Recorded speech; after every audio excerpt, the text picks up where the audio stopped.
Well, hello. How's everybody? All right. Well, I am honored to be here. I hope to have a relatively conversational conversation with you guys about government. It'll be somewhat biographical. As Governor Deal mentioned, I worked for Governor Perdue as his executive counsel, but before that, I worked in the Attorney General's office under two attorneys general. I worked under Michael Bowers and then worked under Thurber Baker. Before that, I went to University of Georgia School of Law. Before that, I went to Auburn University. Worry about anybody? Nothing? No love whatsoever? One thing that, I never took poli-sci. I was not a poli-sci major. I was an international business major. So I don't know what y'all do. I always wondered what people teach in poli-sci, but I was always interested in government. And I learned that I was interested in government when I first got to Auburn. Auburn's 18,000, 19,000 students, and I felt out of place. I wandered around. My first quarter, we were on quarters, and then we ultimately switched to semesters. And I realized that I needed to get involved in student government because I needed to know what was going on around me. If I didn't know what was going on around me, I felt out of place. And I needed to know more than you can generally get by reading the school paper. And so once I got plugged in, I was cool. I knew who was what, who was doing what, why, the inside story. I felt like my hands were in the mix. So it became my university at that point. So I knew when I finished that government work was kind of for me. I love government work. I've been doing it since 1991 when I finished law school. When I started working in the AG's office, I wanted to be a criminal prosecutor. And they put me in property tax. How many of y'all think property tax and criminal prosecution are pretty similar? How many of y'all think property tax is fun? Anybody? It wasn't. But I learned the subject matter and I was able to move around. There are a lot of stories that I'll hopefully be able to share as it relates to the separation of powers in the state agencies and things along those lines. But first question, have y'all voted for Attorney General before? Anybody here voted for Attorney General? Okay. Y'all voted though, right? Okay, all right. You probably did, maybe you didn't realize it because it used to be a pretty high profile election, but it's become more and more underneath the radar. But a lot of people don't even know what the Attorney General does. The Attorney General's office does, the law department as it's officially called in the statute. But I'll let you know what the Attorney General does because you won't know by looking at the campaigns. Campaign-wise, attorneys general campaign usually by showing the public how they're going to be tough on crime. The reality is the Attorney General has very little to do with crime. They do prosecute crimes against the state. So if you steal from a state agency, you'll get prosecuted by the Attorney General. But largely, the Attorney General is a big law firm. The law department is a big law firm for the state. So when the Department of Revenue gets sued, when they need to acquire property for an eminent domain, they're going to build a highway. If there are contracting issues, if they need to sue somebody, all the regulatory work on behalf of the state, that's what the Attorney General does. They represent all the agencies. If you go through your phone book, you don't know what phone books are. If you go through a phone book and look at all the agencies, they all have lawyers, and the official lawyer for those agencies is the Attorney General's office. They do prosecute some cases, some criminal cases, all the public corruption kind of cases, but they are picking up more and more responsibilities, but those responsibilities have to be specifically given to them by the legislature, by statute. And so as of late, for example, the legislature has seen fit to add responsibilities in the area of human trafficking. The Attorney General has been active in trying to do more to tap down human trafficking. The legislature says, hey, we're all for it. You want in on that space, we're going to give you some responsibility. So that's what the Attorney General's office does. So when you vote next time, somebody says, gosh, you never prosecuted a case, well, that's not bad, because that's not really what an agent does. You're really managing a big law firm. So I was there for 11 years, and thought I'd retire, and I was just minding my own business one day, and the phone rang, and the voice on the other end said, I'm with Governor Perdue's transition team, you want to come talk to us about joining the team? I said, well, what position did you have in mind? They said, well, executive counsel. Well, executive counsel means you're the governor's main lawyer. I said, you gotta be kidding. So I hung up the phone, that was a Thursday. I hung up the phone, I talked to my wife, she said, what are you doing asking me? Go talk to Dan Formby. Now here, Dan Formby, remember I told you I did property tax? When I was told I was gonna be doing property tax, everybody said, you're gonna love your boss. I said, yeah, but it's property tax. They said, well, you're gonna love your boss. Yeah, but it's property tax. Well, I started doing property tax, and sure enough, I ended up loving my boss. My boss was Dan Formby.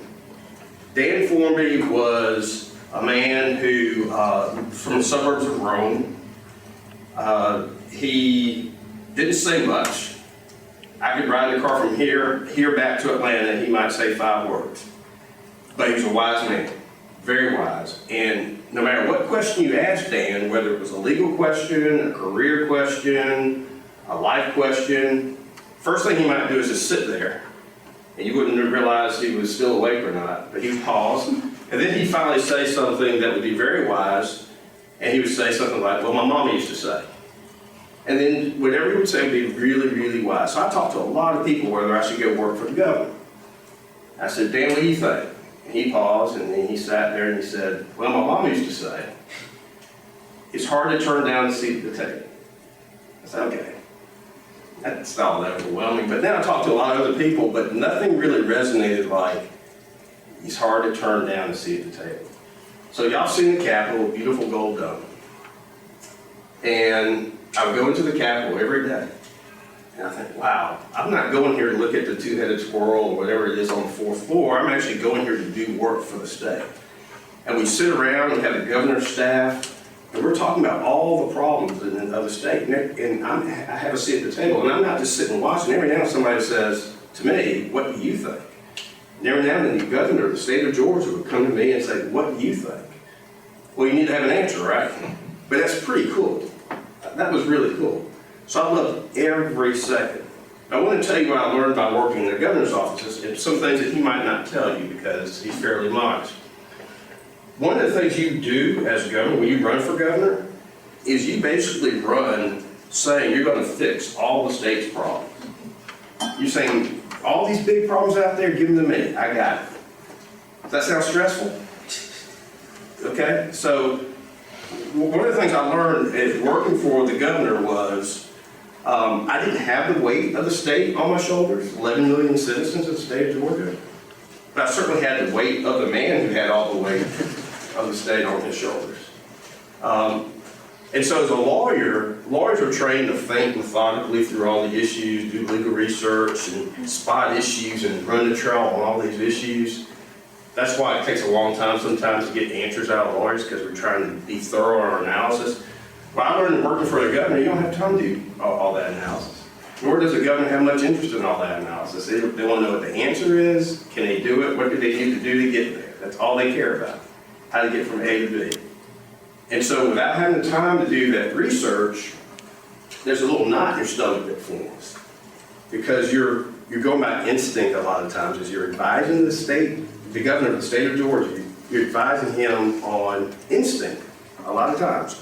Or you might have a friend in the AG's office who has a better feel and more instinct in that particular space. So you call them and say, hey, what do you think? Nothing official, just give me a thought. Or you may call somebody who is an attorney in an agency that might have a better history in that space. So you call them, what do you think? And then the governor looks at you and says, oh, one last time we'll make sure we're right.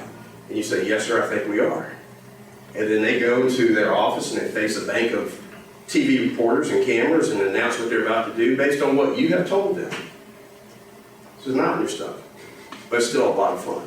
So that's one thing I learned working for the governor's office, that there's a lot of responsibility that they're carrying, but they're trying to solve all the problems. And the secret is, a lot of those problems just simply cannot be fixed. They can help you advance the ball, but you're really just wrestling to try to ultimately get to the end of the problem. The other thing is, you have to have thick skin to be a governor. You have to be thick-skinned. So think about this. What is a high approval rating if you're an elected official? Y'all know what a high approval rating would be? Yeah. Give me a number. Relatively high, like 60 would be really good. 60 would be off the charts. If you're a president or a governor or a mayor and they said you had a 60% approval rating, you are off the charts. Good. You have another different number? I was gonna say like 45. 45 is probably pretty standard. High 50s, mid 50s, you're doing great. You know what that means? That means every room you walk into, 45% of the people don't want you to have that job. That's doing good. So if you're going to be governor, if you're going to be president, if you're going to be mayor, you have to have thick skin. Because it's just hard to keep everybody happy. And that relates to what it means to be a judge. And I'll get to that in a second. Hopefully I'll remember. So you have to have thick skin. The other thing is you have to play the long game. You have to play the long game in this sense. You're going to make good decisions. You're going to make people happy. You're going to make people unhappy. There's just no way to keep everybody happy. One of the things I've learned is that whatever institution you're in, I don't care if it's North Georgia College, whatever elementary school you're in, what office you go to work for, the two things people complain about, the food in the cafeteria and whoever's in charge. That's just a rule in life. And so you're always going to make people unhappy, but as you go through the time, you got to realize that hopefully people will see the trend line over time. And when they step back and see the full picture, they can appreciate what it is that you were able to contribute. And sometimes that full picture is not really gained until years after you've left office. So you have to play the long game.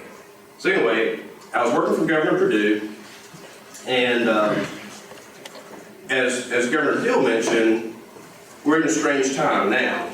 Well, it's even stranger time then, because Governor Perdue was the first Republican governor elected since Reconstruction.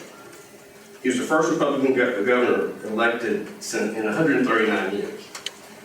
And one of the things he did when he first came into office is he told the agency heads to write out letters of resignation and give them to them. And he would decide which letters of resignation he would accept. And so all the agency heads submitted letters of resignation, and he would meet with them over time and either accept some or tear some up. But that was his process. There's a fellow over the Department of Human Resources by the name of Jim Martin when Governor Perdue came in. Jim Martin was a former legislator. He was on the Democrat side. He was the HR commissioner under Governor Barnes, who was a Democrat. He was well respected, well liked, but different thought process, and ultimately the governor went to him and said, "Thank you, Commissioner, but I'm going to accept your letter of resignation." So the session starts, and the governor's taking fire left, right, it didn't matter, he's just taking fire. And this is my first session as the governor's executive council, and we end up going to a special session. Special session means we have 40 days for the legislature to meet, and in 40 days, you've got to cover all the business that needs to be taken up. There's nothing that you absolutely have to do except budget. You have to have a budget for the next year. So if you don't have a budget, you got to come back. Well, we finished that regular session without a budget. The reason why we didn't have a budget is because one of the big issues that we were trying to resolve was the creation of this new Public Defender Standards Council. And, you know, the concern was each county at that moment in time had their own way of providing criminal defense for people who couldn't afford to pay for a lawyer. And sometimes it was good, sometimes it was bad. But the sense was we need to do better as a state. We needed to have minimum standards that everybody could live up to, and we need a system to make sure that those standards were in place. So we created this Public Defender Standards Council. And there were a lot of debates about what that should look like. And I'll give you some of the ideas that people fight about in those scenarios. First question, who gets to make the appointments to the governing body that oversees that? That's a standard question.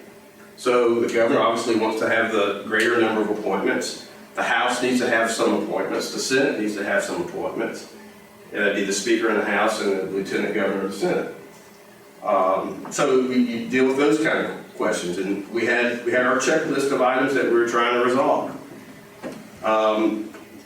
One of the questions that came up was what branch of the government should it be in? Public Defender Standard Council, what branch would you put it in? representation for people being charged with crimes, what branch would you put it in? Judicial.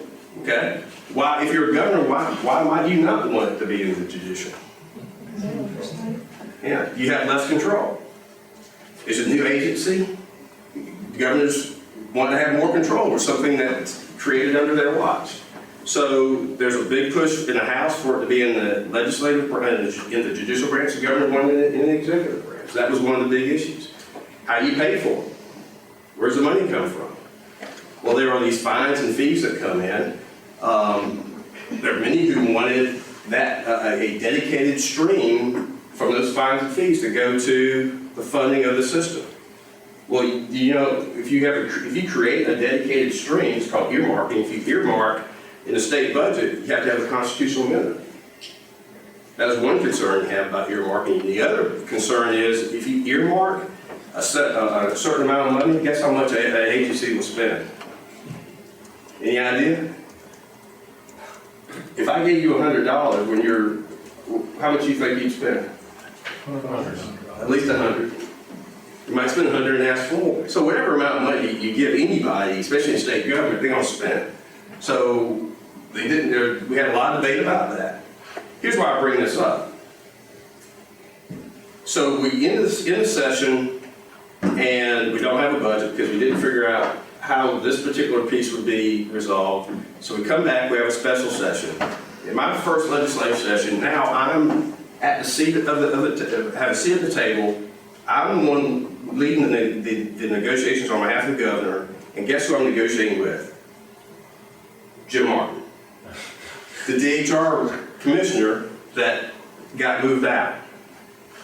So I don't even know what role he had, I don't remember, but all I know is whether I was talking to House or Senate leadership, they all went through Jim Martin. But here's what's important about this. Whenever I spoke to the governor about how we were working through these issues and there are other issues that were on the list, he would say, well, who are you talking to? And if I mentioned a name other than Jim Martin, he would say, no, go talk to Jim Martin, see what he says. If I answered and said, Jim Martin said, he said, okay, good. So even though there was this party divide, this Jim Martin dude had some real pop. So I started watching Jim Martin. Where does his pop come from? Where does this sway that he had come from? So I was watching him, and so we would get in the room, and it would be just me and two other people, sometimes just me and him, and we had the legislation in front of us, which I thought was fairly rare. And in hindsight, it is fairly rare. He had a pencil. And we would talk through it, and he said, well, how about this? He was that guy. How about this? Well, let's take that out, let's add this, let's write this way. We're still concerned, but we won't stand it out so much. He was that kind of problem-solving guy. And his work was good. So I say that because when we look at politics, we look at government, we often say, who are the people getting things done? I wish there were people who are just there about the people's business. And I would say to you, there are a lot of people who are there who are about the people's business. But you don't see them. The reason why you don't see them is because they're behind the scenes, they're at the table, they got their pencil out, and they're coming up with solutions.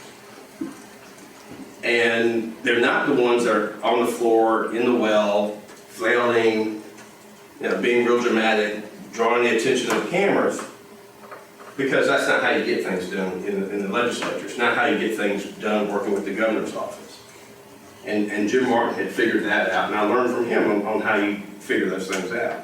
So if you're going to be effective working with the legislature or a governor, you have to engage early, before things get hardwired, before things get ahead of steam in a particular direction, because once they get moving in that direction, it's hard to steer. And you only have so much capital as an individual. If you engage early and problem solve, you don't spend much capital trying to impact the direction of how things go. And if you're real good and you can help somebody avoid a pothole by engaging early, you not only save yourself from expending capital, you gain capital because you really proved yourself to be valuable in that process. So that's what I learned working in the governor's office. My goal was to complete his first term, but a vacancy came open on the Supreme Court, And then there's another one of those conversations, what about you on the Supreme Court? I said, well, you gotta be kidding me. And so one thing led to another, and in 2005, I was appointed to the Supreme Court. So I've been there since 2005. Y'all can do the math. So I'm on the court. As you can imagine, with some of the tension with the Public Defender Standards Council, there are other sources of tension. Bottom line is there ended up being a lot of tension between the governor's office, the executive branch, and the judicial branch. A lot of that had to do with just how things had developed over the years. Over the years, the judicial branch, which as you know is an independent branch, right, had become more independent, and more independent. And there's some people who thought, I don't know this to be true, but there's some people who thought that the judicial branch was in cahoots with the House. Now I'll tell you how that works. The governor appreciates this. When the governor creates his budget, this is all Georgia politics class, right? So we can talk about how it works in Georgia. When the governor creates his budget, he spends a lot of time figuring out how much to put in the budget for the executive branch agencies. But when he gets the budget from the judiciary, he has to take what the judiciary gives him and stick it in his budget. He can't touch it, can't raise it, can't lower it. The Budget Act says you just take the judicial budget and you stick it in. And so that's what goes to the House. The House gets the budget first from the governor, and it's got the judiciary budget just plugged in as delivered to him. The House always wants some money to play with because by the time they get the budget from the governor, all money's already accounted for. But what if, for example, the judiciary had a lot of inflation in the numbers in its budget? Would that give the House an opportunity to maybe get some cuts and cut some monies here and there and then find some money to spend elsewhere? So there was a thought that was going on in the House and the judiciary, and in return, the judiciary would get a little bit more spending money, a little bit more forgiveness in what they asked for. All right, so that was the theory. So governor came in there, he started asking questions about why you need money for agency cars and travel to conventions and conferences, and why is this satellite office there, and all of these kinds of questions. Well, the legislature had been used, the judiciary had been used to answering these kinds of questions. And frankly, the judiciary didn't take it well. So guess what they asserted in response to a lot of these types of inquiries? Separation of powers, separation of powers. And so I got over to the court, and in the courts, all the judges, so judges are used to being in charge, right?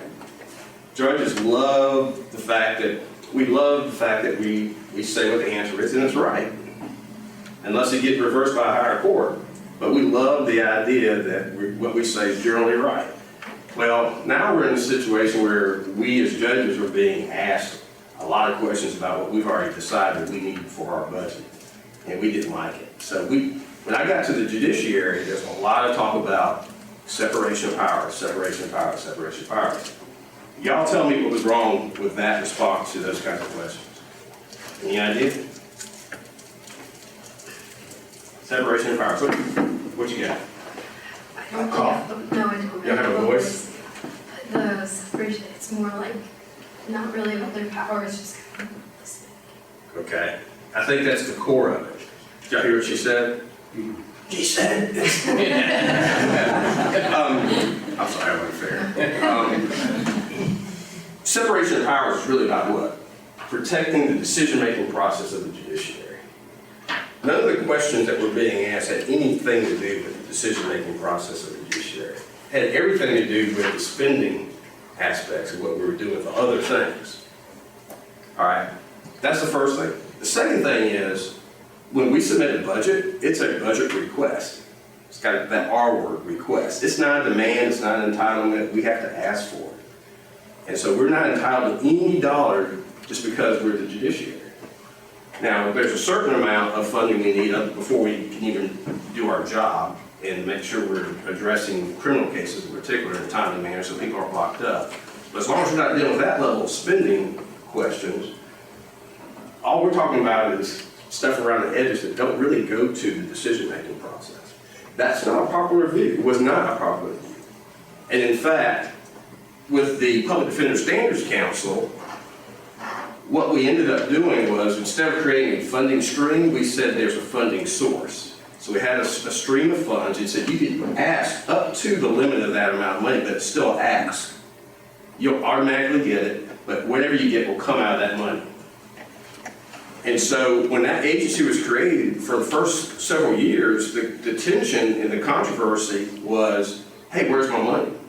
You said we'd be funded out of that stream, but they still thought that stream meant that they got every bit of it. So you still had this expectation, where's my money, where's my money, where's my money? And by the way, we ended up putting it in the judiciary. And in response to a lot of this tension, guess what happened? The legislature moved it out of the judicial branch, back into, not back into, but they moved it from the judicial branch into the executive branch, and that's where it sits right now. It sits in the executive branch. So what was I saying? Oh, we're talking about the source of funds and things along those lines. So the other aspect of that is you have separation of powers, but you also have, what's the other one? Checks and balances. Checks and balances. So they work together. There's one person's intrusion in separation of powers is another person's check and balance. All right. And there's no right line to know when you've passed over and it's all this gray tension. There are principles that you play with to wrestle to find the right spot in any given circumstance. You just can't walk in any circumstance and say, if you go past this line, you violated separation of powers, or you're not allowing for the proper amount of checks and balances. So one of the things that's happening now is we've gotten used to those kinds of questions. We don't fight those kinds of questions now. When they ask how many printers you're going to have or how many copies you're going to have, we tell them. One of the things I did last week, we have a new judicial building. Did y'all know we have a new judicial building? It's beautiful. The governor came to see it just the other day. We showed the legislators all throughout the building. We had House and Budget staff, House and Senate budget staff come through the building so they can see everything. Some of them like that we have a really nice building. Some of them like, gosh, we never buy new furniture. So, but we try to answer those kinds of questions now, and it's helped, I think, when it comes to the budget process. But also is work because they ask a lot of questions, and now we have to answer it. We tell them that everything you need to know, you tell us, and we'll do it for you. So that's what we do in terms of our interaction with on the budget side. The other part of it, as you know, is that the new building faces squarely at the Capitol. And I like that because that means it's a symbol of what we're supposed to do. Because what we do is stare at the Capitol. We don't look down at them. We kind of look slightly upward. But we stand ready to hold them accountable if called upon and if needed. So let me tell you how we were chosen. I told you that I was appointed to the court in 2005. Under our Constitution, judges are elected. We're all elected. The reason why the governor gets to appoint is if a judge retires or resigns with time left in the term, then the governor appoints to fill a vacancy. Governor Deal appointed a record number of judges to all courts throughout the state. Governor Kemp's on pace to break that record, potentially. But they did a lot of appointments. It's tiring, isn't it? It's a lot of work. But he appointed a lot of judges, which means that a lot of judges typically retire or resign and let the governor appoint. In fact, of our court, we have 9 justices on our court. All but one was appointed by a governor. And by the way, justices on the Supreme Court are called justices. Judges everywhere else are called judges. That's just a little thing that we get instead of a big pay raise for being on the Supreme Court. So we're elected. We have 6-year terms. And when I say we're elected, that means we're elected. We go out, we raise money, we campaign. We run nonpartisan, though. We're not Democrat, we're not Republican. We run nonpartisan. How many of y'all like the idea of elected judges? Does it bother you? Like it? What do you like about it? Choose them. 52? Okay. Does it scare anybody? What's wrong? Not campaigning, but the fundraising. Okay, The what about funds.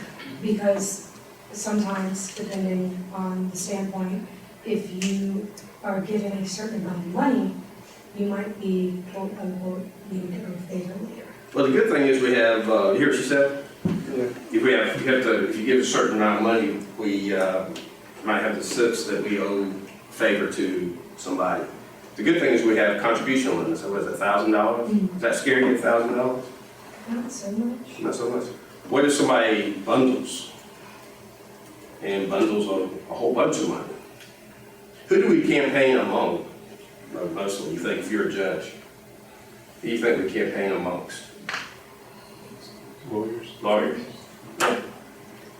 If we ask a lawyer to do something for our campaign, you think they'll generally do it? Yeah. Yeah, it's a pretty good chance they'll do it, especially if you're on Supreme Court or appellate court. It's a good chance. If you're a local bar, you're a Superior Court judge, or you go to some of the trial bars that appear in front of you. So what would you do instead? If you didn't like an elected judge, what would you do instead? What did feds do? Lifetime appointment. You like lifetime appointment? Don't care one way or the other? Yeah, Or? I don't really like You don't like it? Why not? For state government, I believe there has to be a legal philosophy. You have to kind of have pluralism. You can't have just one basic legal philosophy. Like, Why would the federal government go with a lifetime appointment model? What is it that they're trying to achieve? Yes, sir. They want to avoid them focusing on re-election rather than Okay. actually focusing on the problem. Because if I'm running for re-election and all of a sudden I've got a popular, or a case that's unpopular, the unpopular defendant, and I'm a judge, and I know that the search was wrong, and I've got to throw out some evidence, but everybody wants this guy strung up. Do you want me thinking about re-election when I'm making that decision? So the solution is what the feds came up with, which is a lifetime appointment. And in fact, if you look at Georgia's history, when you look at how bad our criminal justice system had been, that played out a lot. You know, where folks couldn't even make it to trial. They would just come get them out of the jail and impose their own sense of justice. And judges had to get run out of town from time to time because they actually tried to insist on the rule of law in a particular case.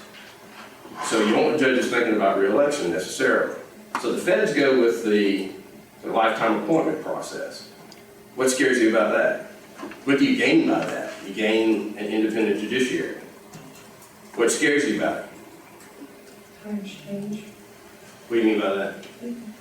As a society, we continue to progress, and what was the standard, like maybe when they were first appointed for a lifetime appointment, it's set there, but 50 years down the road, we continue to progress and to evolve. And with So that, a so judge do might lose standards. touch with society or legal standards. Okay, so you get into the view of, do legal standards change or does times change? Right? Some think, well, if we have our laws, our legal principles remain the same, they just have new applications and you're okay. But if you think there's a moving, breathing life to law, then you want a judge that's going to change. Yes, sir. well, that's why our constitution is really short, so we have lifetime appointments. We can kind of, it's an enduring constitution, so it's not changing a lot, so that's why lifetime appointments are pretty easy to kind of interpret that. But in a state constitution, which gets changed all the time, especially in Georgia, I feel as though you need kind of more people to interpret that and develop that as it goes along. So I'll tell you what scares me the most about lifetime appointments. I'm not saying it's better or worse, but I'll tell you what the downside in my view is. What you get with a lifetime appointment is an independent judiciary. What you also get with a lifetime appointment is an independent judiciary. You know what I'm saying? So there's such a thing as being so unaccountable that you can do just about whatever you want. And I'm not saying that happens a lot with the federal judiciary, because I think our federal judges are very, very, very intelligent and have high principle. But it does happen, it can happen. It's hard to get rid of a federal judge, and once they become entrenched, who knows what they could, in theory, do. So there's such a thing as too much independence. And in fact, when I got on the court, one of the conversations was judicial activism, judicial activism. And, you know, people debated whether it real, is it something you just say when you disagree with a judge? And what I told people was judicial activism is real. Judicial activism is any time you do what the heck you want to do without regard to what the law requires. And it happens whether it's politically motivated or when you go down to some remote courthouse somewhere and you get home cooked. It's the same thing. There are times when, you know, I would go traveling the state doing property tax work and the judge looked at me and say, "You from Atlanta?" And I knew I was about to get home cooked. Well, that's judicial activism, all right? So those are some of the things we dealt with. I'll tell you one other area that we dealt with. How are we on time? You're good. Okay. Another area that we dealt with, and you know Governor Deal's work with criminal justice reform. When I was in Governor Perdue's office, we started having conversations along those lines. And I'll tell you the world that Governor Deal walked into as it existed when he came into office. When we were having conversations about criminal justice reform, and it goes to the separation of powers, a lot of the older judges said, "I'm a trial court judge. I'm not a social worker.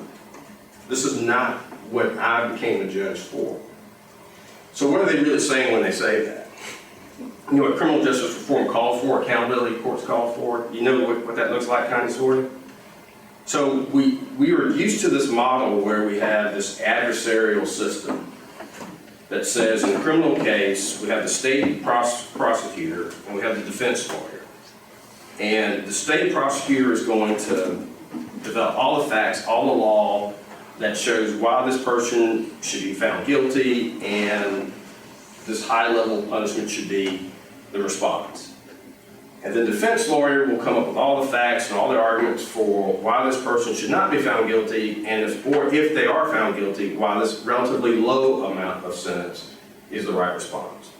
And by both sides going at it real hard, the judge will have a full array of facts and law in which to see what is the right response. And if not the judge, then the jury. But that's the adversarial system in play. Well, an accountability court is completely different than that. Accountability court, your prosecutor and the defense attorney almost sitting side by side saying, "Hey, you think this guy's a good candidate, or this young lady's a good candidate for this program that actually fixes the person?"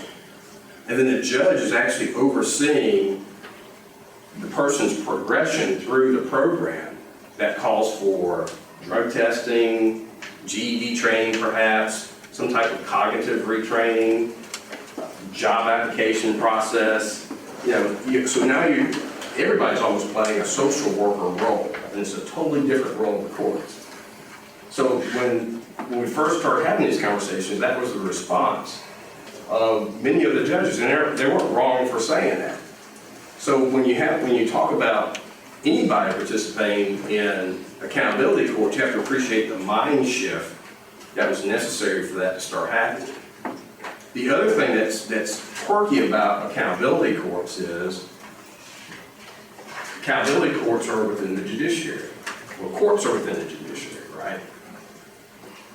Accountability courts bring a lot of the executive branch agency assistance into the court process. So it's umbrella services all involved in each program. So a defendant will have access to 3 or 4 different executive branch agency services in the course of their criminal case. And so it's almost a blurring of the lines, so to speak. But it works. But it took a lot of finessing and just flexibility for that to happen. So let me ask you a couple of questions, big questions about criminal justice. What's your comfort level with our criminal justice system in Georgia? Thumbs up, thumbs down. I got one thumb up, I got a sideways thumb, I got thumb up. Be bold though. Unsure, thumb up, thumb down, sideways, 45-degree angle. Okay. All right. Those of you who have concerns, what keeps you from saying unqualified, good, great? What are your concerns? What concerns you about our criminal justice system? Is it perception? Is it reality? Is it a personal experience? If it's personal, if you don't want to share it, it's fine. Yes, sir. I think one of the big complaints is what exactly constitutes a criminal offense.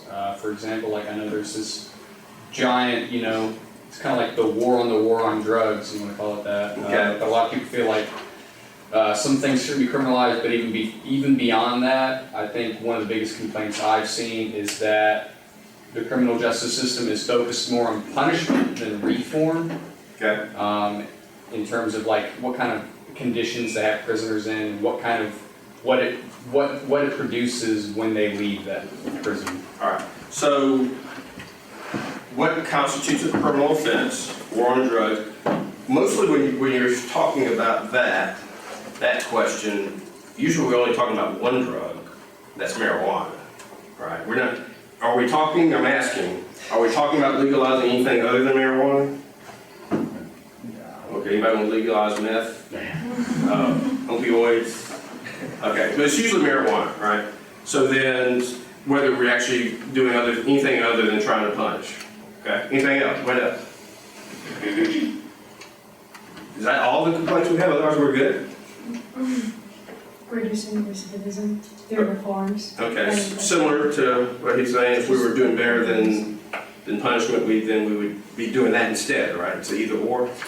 Okay. So reducing recidivism. Yes, sir. Public defender system doesn't usually have the greatest funding, maybe? Not the greatest funding because of what I was working on. You're blaming me, right? So lack of funding, lack of resources. Okay. What else? Yes, sir. This is kind of different even though I did the 45 angle, but I just watched the movie Just Mercy on Friday. I saw that. And it was a great movie, very emotional. And at the end of it, it showed like statistics. It mentioned like a ratio of 1 out of 9 convicts that like there's an error in there. So, and that's like Okay. a shock. I saw that. But it's still. It was a good movie. It was a good movie. I will tell you, I questioned those numbers. I saw those exact same numbers. I questioned those numbers. I will tell you the question that comes out of that when I talk to people in the AG's office that actually handle those cases. What the stat was something like 1 out of 9 are falsely convicted. What I think they count, and I haven't done any checking, but I would want to dig and see how they come up with that 1 out of 9. My bet is they're including cases where the convictions get vacated and remanded for new trial because there was an error in some of the evidence that was submitted. Doesn't mean they were acquitted or they were wrongly convicted. It's just process wasn't solid. You got to go back and do it over again. My bet is they're including that. I don't know because that's a really high number. But I did see that. But anyway, your point was what? I'm sorry. Yeah, that was my main point. That's interesting. Okay, so the accuracy of our convictions. Okay. What else? What about the economic disparity of your inmates and your convicted? Is it private wealth whether you go to prison or not? That's what I've heard before. Do y'all agree with that? I mean, you hear that if people are able to afford better lawyers, then they might serve less time or not serve any time at all. So you can see that discrepancy between income. Okay.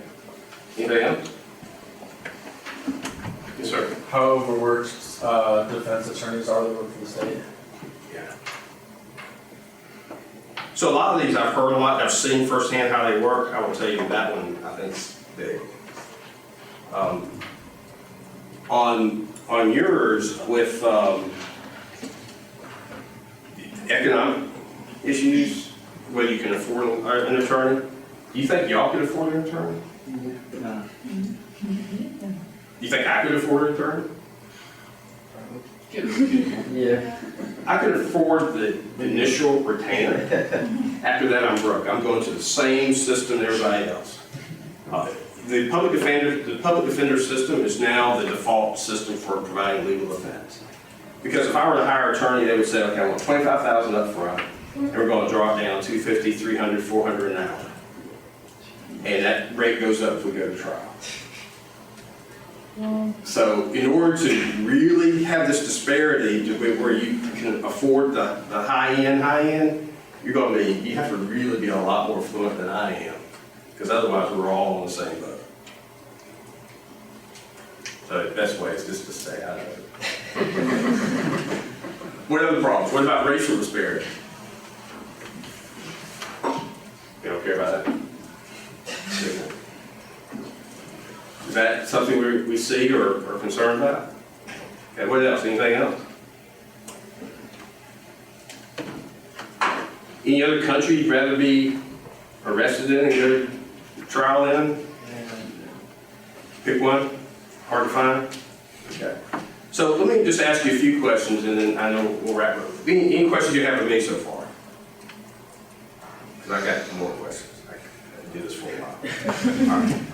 Criminal justice system was what I asked you about. Let's define what a criminal justice system is. Criminal goes to what you're saying. Well, what's criminal? That's probably the easy part. What's criminal? When someone does wrong to society. Okay, who decides what's wrong? Easy question.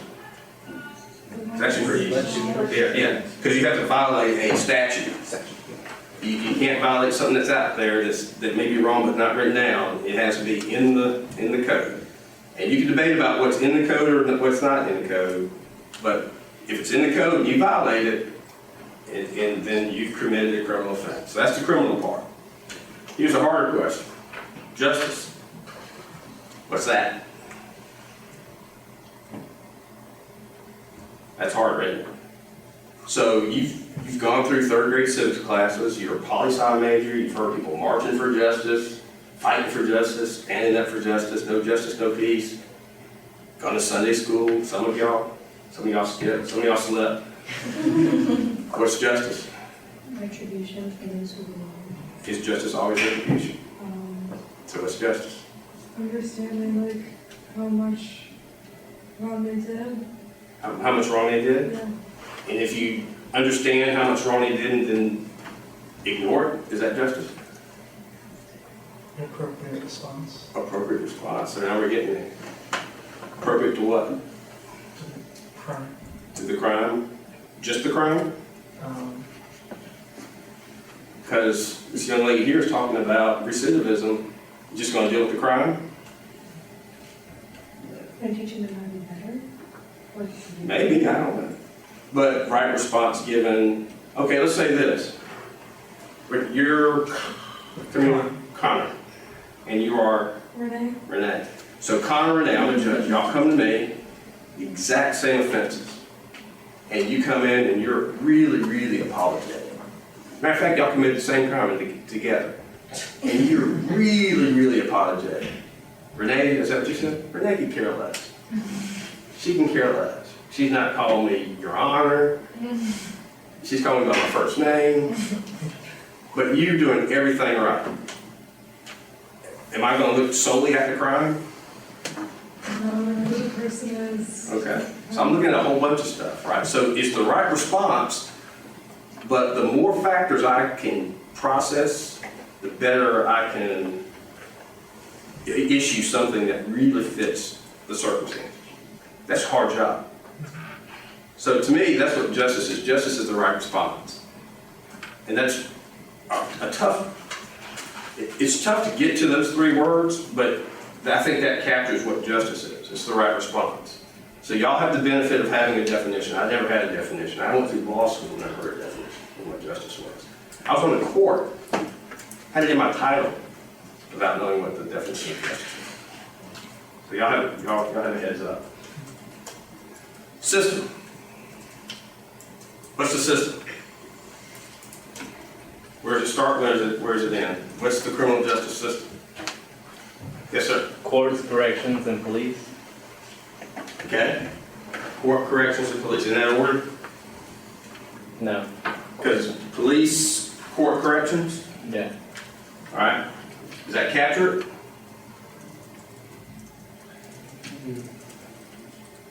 When the police get involved, what starts the whole process? Typically. Someone's going on. Yeah. Yeah, that's how it usually gets started. Y'all get over here real quick. 911. Usually starts somebody calling 911. Could be police officers walk around, they see stuff, but something along those lines. But police, court system, jail, judge, corrections, anything after corrections? Parole. All right. So when we say that we have a broken system, we have problems in the system, we're really talking about everything that happens from between calling 911 to parole. We incarcerate about maybe 50,000 people. We have about 50,000 citizens in Georgia in our prison system. That sounds like a lot. It is a lot. When I was in the governor's office, at one point we're on pace to have to add a new prison each year just to keep up with prison growth. That's been stemmed. Our incarceration numbers now are back to 1980, late 80 levels, even though our population has grown significantly. So that's huge. That's huge. That's a lot of improvement over the last 8 years. Also, I mentioned racial disparity. The incarceration rate among African Americans has reduced 25% in the last 8 years. So a lot of that's the work of dealing with the whole person that we're talking about, that required kind of this melding, this blending of judicial branches, of governmental branches to work together. So what do you think contributes to this high incarceration rate? Because we still have a lot. We're still at 50,000. What do you think? Give me 3 things that contribute to high incarceration. Low education. What's education got to do with it? Well, if you're not going to school for 5 days a week, what else are you doing? Because are you saying because I don't know any better? No, but like if you're not, if you're not going, like if children aren't going everywhere all 5 days a week, then what else will they be doing? Okay. So if you're not going to school, you got too much time on your hands. Yeah. Okay. What else? Y'all buy that? Education? Yes, ma'am. Home environment, like how you grew up and what you're exposed to growing up. And the two are connected, maybe? Possibly, yes. Possibly. What else? Yes, sir. Economic opportunity. Economic opportunity. Okay. Anything else? Yeah. Kind of people you put yourself in. Okay. And all these are very similar. They're all kind of connected. One of the things I want y'all to see is this. There are markers that you can look at to see how toxic a neighborhood is. So for example, people who study sociology and criminology might look at incidents of domestic violence and place dots and pins in the map where you see high instances of domestic violence. And just kind of track the trends and see what's going on. It's a general good reflection of how toxic an environment is. And so when you look at that marker, you see certain trends and you identify certain neighborhoods. But if you also look at, for example, where you have high incidence of alcoholism, or teenage pregnancy, or high school dropout rates, or infant mortality, or any number of statistics along those lines, guess what else you start seeing? Same neighborhoods. Same neighborhoods. You see outliers, of course, because all these things can exist elsewhere. But a lot of times you see the same things popping up in the same areas. And what we tend to want to do as a society is we want to go in and fix one of those problems that we've identified. We want to go in and fix the literacy. So we're going to teach that person to read, and they're good. Or this kid isn't eating lunch, so we're going to make sure they eat lunch at school. They're good. And so we have schools now that are providing breakfast, lunch. We have some schools that are doing laundry. But what is happening if a kid's going to a school and that's where they get breakfast and get lunch or get laundry? What's happening when those kids go home? Should we assume that that's all that they need and they're otherwise good? And so there's a chance that those are really toxic environments that those kids are going. May not be the case, but we'd be very good to ask. Because I think that's where we start seeing maybe kids who don't go to school as much as they should unless they just go for the meals.